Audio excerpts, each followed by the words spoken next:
So let's put this on the screen. I had a YouTube video, I don't want to share it with you, but share it with you in the sense of you guys can check this out. Joe Rogan, many of you are familiar, at least with the name. Joe Rogan is a podcaster. And in a day and age, what's crazy, in a day and age where they talk about how our attention spans are shrinking, Joe Rogan does a 3-hour podcast, millions of views.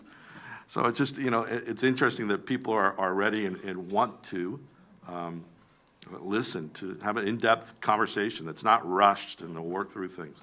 All right, so Joe Rogan had Wes Huff on recently. Wes Huff is a Canadian defender of the faith, apologetic defender of the faith. I don't like that word apologetic, but it means to defend. It sounds like you're apologizing, but it means to defend the faith. Wes Huff is expert in some of the ancient manuscripts and so forth.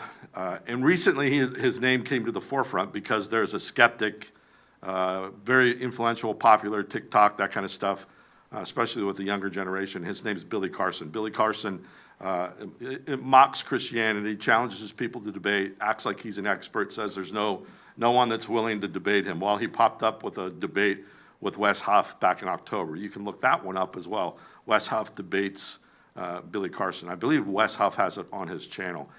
Wes Huff, I don't what word can I use that's gentle? He trashed at least the ideas that Billy Carson presents and made it made him look like a fool.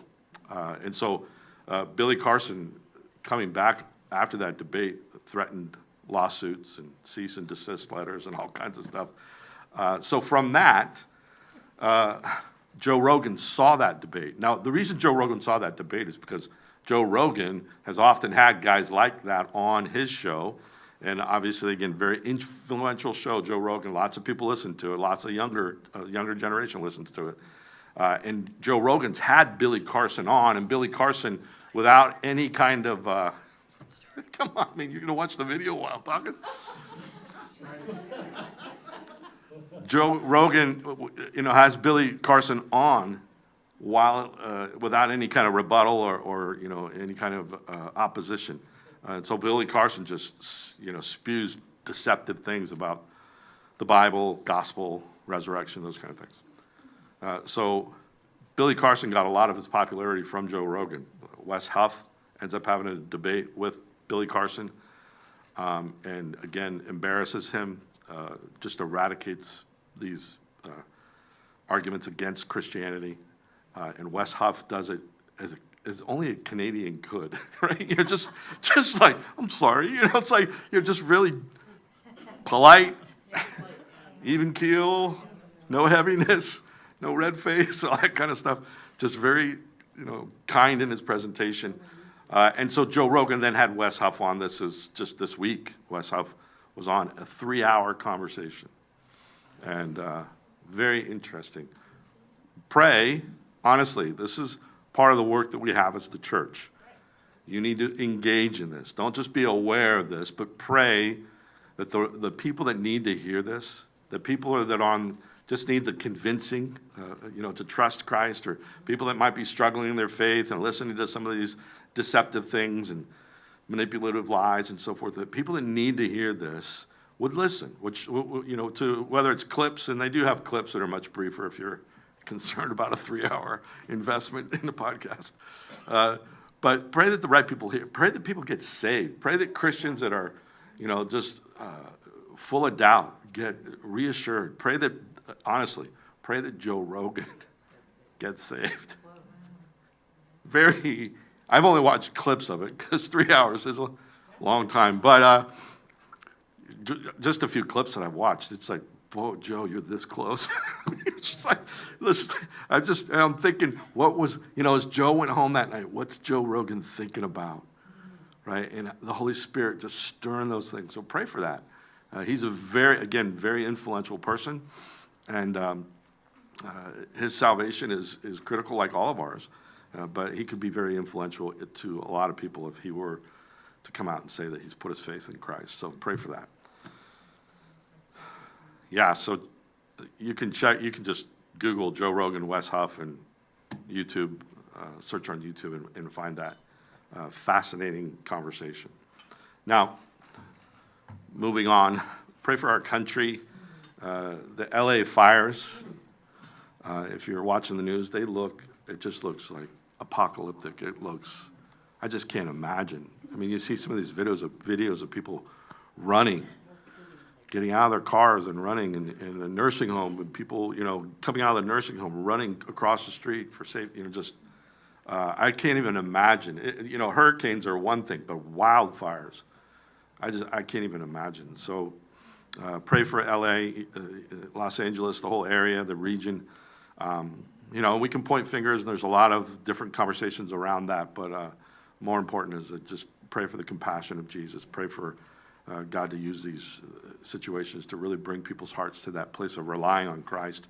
The other thing, too, is as you note this, around the world, Nepal had a pretty strong earthquake. There's in China as well. There's some other areas that have had earthquakes. There's a lot of concern about that. So pray for just a lot of people suffering. Pray for our country and those things. Pray for our country and the transitions that we're in. Who knows what kind of behind-the-scenes things are happening. But as well, just the tensions and the divisions in our country. There's a lot of conspiracy theories out there. What could happen, might happen. There are some legit concerns. It's possible that this administration, as they exit, could do some real damage to Israel at the UN. Pray against that. Pray that our country would not be in opposition or absent in defending Israel at the UN. There are some things that are being put up for a vote. America could veto it, and everything would be fine. But if America sidesteps that and doesn't veto it, it could really cause some damage to Israel. So pray against those kind of things. Pray that America defends Israel in the UN. Pray for just some sanity to come to the forefront on those things. Now, kind of going into some of the prophetic implications of the transition. Now, I know there's people that love Trump and his mean tweets and his trolling, and there's other people that just already are cringing, and I know all those. I know the tension of that. I do think he's a negotiator. I do think he's throwing things out there because he's pushing the boundaries so that when negotiations happen, he can settle back here and get what he really wanted. I don't know, but I think he's got, in his mind, he's got reasoning, but it drives people crazy. Now, the things that he said, it's crazy what's happening in Canada already with Trudeau stepping down and the potential of a conservative prime minister. Some of the things that have already been discussed with Canada as far as tariffs and then Mexico as well.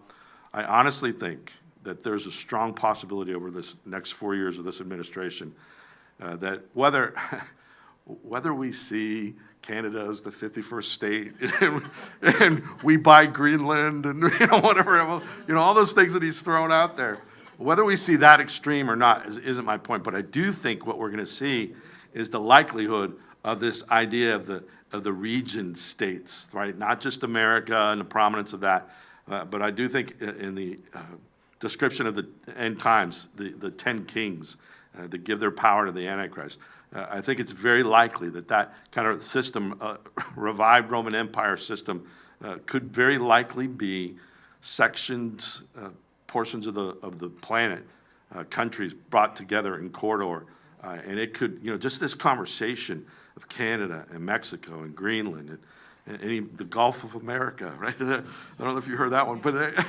but all those kind of things, I think it's nudging us to exactly what the Bible describes. So there's a part of me that's going, eek, I hope, why does he have to say it? Oh, no, people are upset, But there's a part of me that's going, the Bible told us already, So there's a bit of me that's excited about just the way that the Bible's more accurate than the headlines, and you should know it. So that's significant. I don't know exactly how that's all going to work out, but I do think it's that sense of nudging us toward the very descriptives of what the Bible describes as the Antichrist steps onto the scene. It's been said recently by a lot of the guys that talk about these prophetic issues. It's been said recently that the Antichrist is not going to step in and have to create his system. That system is going to be brought together in advance. He's not going to have time. He only has really, those 7 years, but he only really has 3.5 of that, and it's going to be difficult as well. So he's going to step into a world system that's already prepared for him. And as you watch that and consider that, some of these things, we might see some of these things established. We might see some 10 regions sectored out in the world. We might see digital currencies rise to the forefront and the erasure of handheld currency. We might see a new currency system. We might see a lot of those kind of things happening because he's going to step onto the scene and seize power. And so, again, these 10 regions, and I think as well, and I mentioned this before, but I think it's, the power of the technocrat right now, the power of influence of Elon Musk and Bill Gates and these guys that are in some ways more powerful than nation states. And I've mentioned this before, but the sheer fact that when NASA has some stranded astronauts, where do they go for help? They go to Elon Musk. That just that he has that kind of position right now. That he has Starlink, the worldwide system for internet access. That he controls that. That's just insanity to think. It's stranger than fiction, right? And so you watch those things happen, and it's very possible that some of the things that he does with this administration coming in, he might have great success and be more and more prominent. These 10 kings that run these 10 sections or these 10 regions of the world that are going to give power to the Antichrist, some of the description in Revelation is that they don't have thrones. There's a possibility that some of these kings are not necessarily the traditional idea of political figures. It might be these influential money billionaires, the trillionaires that step in to some of these positions, and it's amazing to watch. Amazing to watch. Now, the drones continue to be an issue, although it's kind of fallen off the forefront of the media. There's still a lot of sightings of drones, and some of them, you watch some of these videos, and some of them are insane. It's like, what is going on?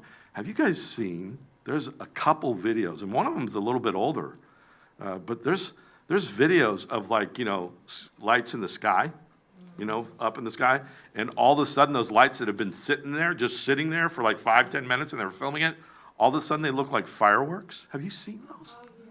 It's like, what is this? Yeah, what's going on? There's a couple of those. It's just like, what would be the strategic purpose of that if it is our government? And is it a psyop? Is it, some of them are really, it's obvious man-piloted, man-craft and so forth, but some of them it's just like, what is that? There's some insane things that are being seen in the skies. And I've told you this before, from a biblical perspective, we are not alone in the universe. There's a supernatural dimension. The angelic realm is real. Spiritual warfare is real. And I think not all of these sightings, but some of them could be that visible to us. Ezekiel sees the cherubim in the skies and tries to describe them. There are those places in Scripture where they're seen. And so there's some of the ministries that are out there that talk about this. Some of the issues with people that talk about alien abductions and so forth. And there's a ministry that they have a whole documentary on this where people that have confronted those experiences in the name of Jesus Christ are rebuking them, and they end. It just makes you go, what if, right? And so all these ideas, in fact, a lot of the academic circles that are beginning more and more to talk about this, they're using extraterrestrial less and less, the idea of another planet, extraterrestrial, outside of this planet.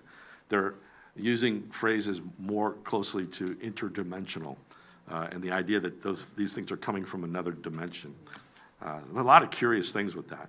There's another thing, too, that, is it, I think personally, I think it's a mixture of some PSYOP and some of our military equipment, clandestine, secretive stuff. But I also think that there is likely some of this is actually some supernatural stuff. And I think we'll see that increase. And And as I've mentioned, as sin abounds, as our nation turns away from God, that umbrella, protective umbrella of God's grace, pulling back, there's more and more darkness that seeps in. And I think we'll see more and more of these kinds of things around us, not just in the skies, but just, dark and demonic and evil, wicked things. Now, there's another curious thing, and I don't know what to do with this, and I'm just throwing it out there just so that you're aware.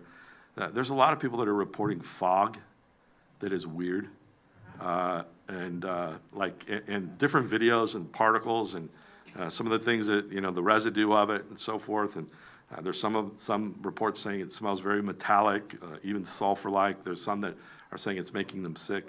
And it's multiple places. And again, it could just be kind of like a TikTok trendy thing that's nothing, but it could be something. And with all the things that we've seen going on with the government and so forth, those kind of things, it just makes you, again, just be aware and mindful. And if it's a foggy morning, maybe be careful. Maybe pull up your turtleneck. I don't know. Just weird stuff going on. All right, now some more practical things and legit things that are out there.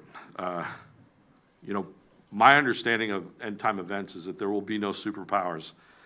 There will be a vacuum, no nation states that dominate or police the world. It'll be a vacuum that allows the Antichrist to step on the scene.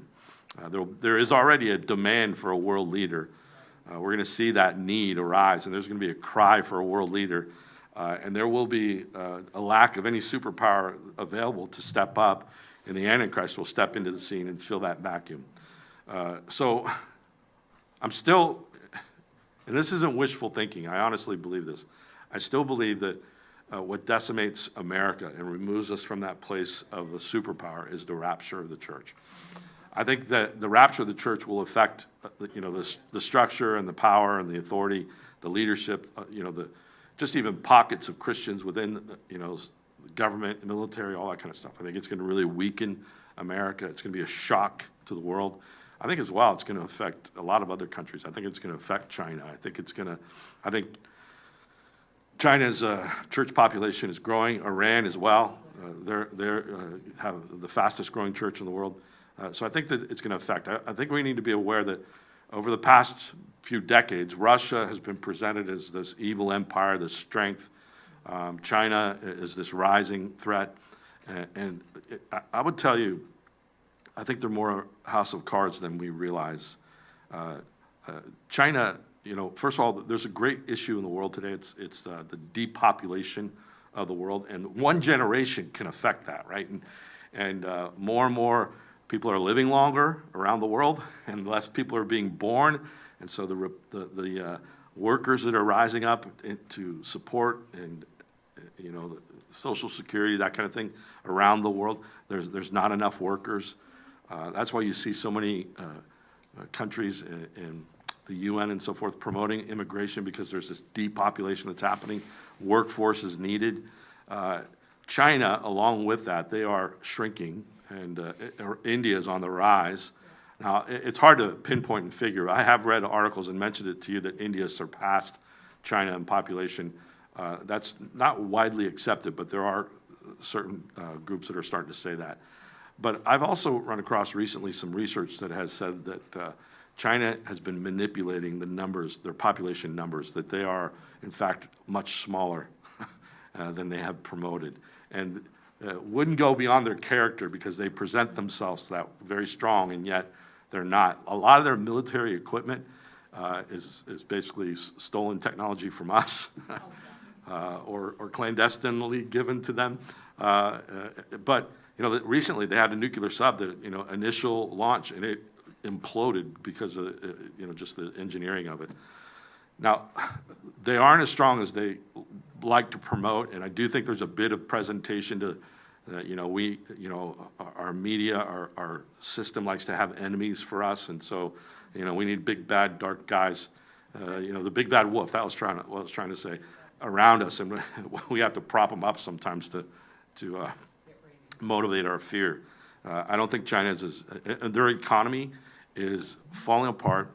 Their real estate market is a much bigger factor for them, and it has, if you research the ghost cities of China, where they built entire cities, like even in the sense of some of the stuff I've read to copy some of the major cities around the world, and they're empty. And some of these urban, adventurers will go in and go into these cities, and it's like skyscrapers and museums and libraries and restaurants, and there's nobody there. But not only that, but they're falling apart already because they're not well built. Just that reality, and nobody really knows why they built them. I think they built them because they're just trying to keep the engine of their economy going. They definitely don't have the population. It's dwindling, and people can't afford housing. And so you're going to watch China, if they go against Taiwan, it might be to try to rescue the CCP and their leadership. But a war with Taiwan could collapse China, along with some other just really simple things. Russia is not too far off from that. Now, I know, when we passed sanctions against them with the Ukraine situation, there was a lot of media attention saying that they're thriving anyway. The long-term effects of that are starting to erode Russia's economy. And one of the things that kind of slips past our attention, when our politicians draw a red line and everybody ignores it, we get all up and it's just like upset that he made this threat and now he's not backing it up. Pay attention to this. Do you know how many times Putin has said, if you do this, I'll do that? And he hasn't, not once has he done it. I think there's 3 or 4 major red lines that he's drawn. I think Putin is in a very hard place right now. I don't know, population-wise, I don't think he can, and I don't know if it's a political issue or if it's literally the numbers, but he cannot risk more Russians dying on the battlefield of Ukraine. So he's brought in Chechens and other terrorists throughout the Middle East, brought them in to fight. He's brought the North Koreans in, and the North Koreans, it has been a fiasco. There's language barriers, culture barriers. The North Koreans sent their worst troops, and North Koreans have literally friendly fire killed quite a few Russian troops. Didn't know what to. When you watch some of the videos right now, Russia has golf carts on the battlefield. There are Russians riding electric scooters, and we could say, are they being innovative? And maybe, right? Because the drones have changed everything. Because all this expensive equipment, and here comes a couple $1,000 drone, and it's taking things $1 million tanks out and stuff. So drones have shifted everything. But what's being exposed about Russia right now is, first of all, they don't have the manpower, and whether that's legit or political, right? Whether that literally is a place where Russia's suffering such a depopulation that he cannot allow this generation to die on the battlefield, or whether it means he can't politically survive that. Either way, he's looking for soldiers from elsewhere. But as well, what's being revealed is a lot of their equipment is old. They got tanks out there that are literally from World War II. And they don't have storage like we do. They have the climate of Russia is much more harsh on their equipment. And a lot of their things are stored outside. A lot of their equipment is not the best quality. Some of the initial attempts that they had of incursions into Ukraine, the tires would shred on the territory of the Ukraine. So Russia's being exposed in a lot of ways, and Putin, although he presents himself as a strong man, I think he is wishing for Trump to call him and say, hey, let's make peace. I think he is desperate for that. Now, ultimately, I think the idea of him being a threat and a superpower, along with Turkey, which I'll mention in a moment, I think that they'll be decimated through Ezekiel 38 in that war, leaving a vacuum for the Antichrist. Right, but I'm just saying we're on the forefront of a lot of shifts and changes, and some significant things happen, and that brings us to the Middle East. That brings us to Israel. Right now, Israel, the significant victory that they've had over Hezbollah, the proxy of Iran in Lebanon. Iran now vacating that position. Iran, billions of dollars invested in that. It's all gone. And not only that, but now when you see Hezbollah set aside, and then the Sunni Muslims rise up in Syria against the Shiite ruling minority Muslims, and they just sweep through, like just, take over Syria lightning fast. Nobody expected that, but it's all domino effect. Hezbollah is taken out of the way. Iran is weakened. The Shiite nation of Iran, so that faction of Islam, the Sunnis, which is the majority, they rise up and push all the Shiites out. And right now, the leadership that's establishing itself in Syria, they are presenting themselves as kind and, and nice to the Western cultures and so forth. Recently, I forget, there was a female ambassador or a political leader that came to meet with the Syrian delegation, and they wouldn't even shake her hand. So you just see some of those little hints of they haven't changed. They're all former Al-Qaeda and ISIS, and the West, the infidel, they have a hatred toward Israel, and it's establishing there. Now, what's amazing is that as Iran is pulling back from Syria, Russia's pulling back, they are both embarrassed by this. Lots of investment in Syria, and not a lot of return. And so Turkey's on the rise, and Turkey hates the Kurds. Turkey has supported the Syrian rebels that are now leading Syria, and so Turkey's looking for some quid pro quo, some payback. I don't know if they're going to get it. Now Turkey, watch Turkey, but at the same time Turkey as well, their economy is a mess, right? Their currency, the inflation is insane, and Erdogan, the leader of Turkey, has to walk a tightrope to maintain his power. So it's just going to be a very interesting time. But significantly, Israel has taken advantage of this vacuum of leadership, and they've wiped out all the defenses that Iran established. So all the air defense, all the missile defense, all the inventory of that, all the places of warehouses of storage, but also places where they were actually building these things. Israel's gone in and wiped it out, right? And so now there's a corridor for Israel. Israel's taken Mount Hermon. Mount Hermon, I think it's 9,000 feet. It's the largest mountain in that region. And just a few months ago, half of it was Israel's and half of it was Syria's. And Syria's held the high ground of the mountain. Israel's now taken that whole mountain and gone into the buffer zone and occupied a lot of that area and established themselves. Now, what's significant about this is Mount Hermon is such an obstacle to radar that Iran strategically was using that to basically, run supply to Hezbollah in Lebanon. So they had a corridor, Iran, Iraq, Syria, Lebanon, and they basically would hide behind Mount Hermon and do quite a bit that Israel could not capture through their radar. Well, now Israel not only has the high ground of Hermon, but they have that buffer zone, and they can see everything. And it has shut all of that down. And not only has it shut all of that down, but it's also opened a wide open corridor for Israel to strike at Iran's nuclear facilities and research and all that kind of stuff. And so is that going to happen? There's all kinds of threats that it will. Are they waiting for Trump? Maybe. Israel right now is in between these administrations. They need Blinken, the U.S. State Department, in the UN, and this administration. They need America's veto power in the UN. And so Israel needs to play nice until there's a new regime or administration, right? So I think they're waiting for Trump. And Trump, has made promises, and he's drawn some red lines already, and I think he's going to be faithful to it. He's demanded the release of the hostages.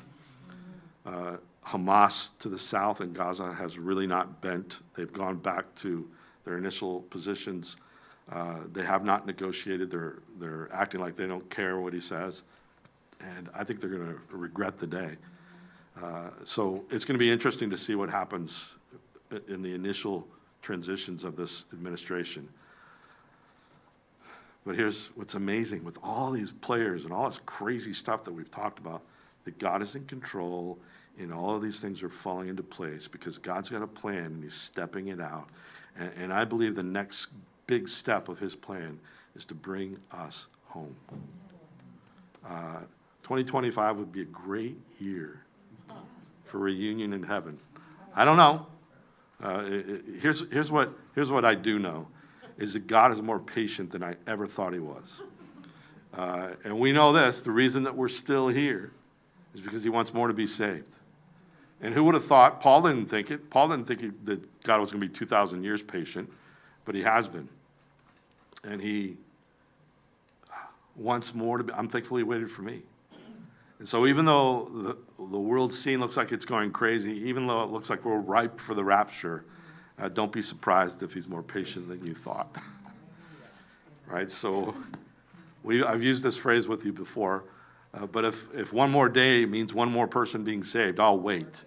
In fact, I'll share the gospel. That's what I'll do.